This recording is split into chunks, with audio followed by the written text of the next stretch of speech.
was so imperative to make this movie work. If we hadn't had this kind of time to rehearse, and I was on the movie first. I first met the Getz brothers. We knew that the only way this movie would work is if we found somebody who understood the kind of work that it would take to pull it off, because there's a lot of dialogue in the beginning, as you know. So it took a guy like Dan to understand that and jump in and do that kind of work that it took. And for me, when I first read it, I had to do this movie. I'd never had a chance to do something like this. I'd been looking for something like this. And it was scary because it pretty much was on our shoulders the whole time, and we had to try to bring this movie about two guys stuck on the side of the road to life, and that was the challenge.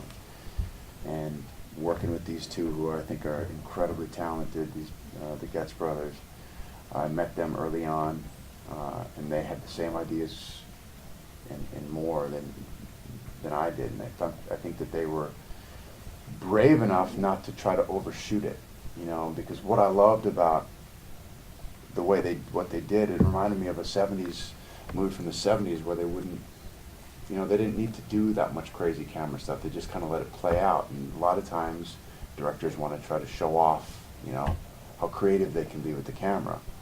And these two were confident enough in their own abilities that they didn't need to show that. I had a close one. It was a completely different situation, obviously. I was in North Dakota, a high school kid. It was me and my buddy, one of my oldest friends, Greg Cheddar. On my way out to my girlfriend's at the time, her house. She lived out in the country, and it was a snowstorm. And I remember going over this, it was like a gravel road, but it was blizzard. We were going up and down this thing, and as we come down, this car starts sliding off into a ditch.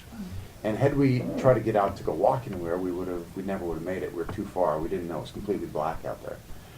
And it took us probably an hour to finally get the car to a place. It was an old 77 LTD. It was a boat, not an off-road vehicle. And we finally were able to get it out. I don't even remember how we did it, but had we not, I don't know what we would have done. There were no cell phones at the time. The idea was that we wanted to figure out what a writer and a banker with a lot of rage would be like. And it had to be a little bit funny, but it also had to be kind of brutal. And that was one of my favorite things in this movie, was that fight, is because it's two guys with no business or no experience fighting, doing some pretty, below the belt stuff, biting and pinching and throwing sand and kicking in the nuts, the whole thing. So it was kind of funny, yet that point in the movie is literally when it takes a dark turn.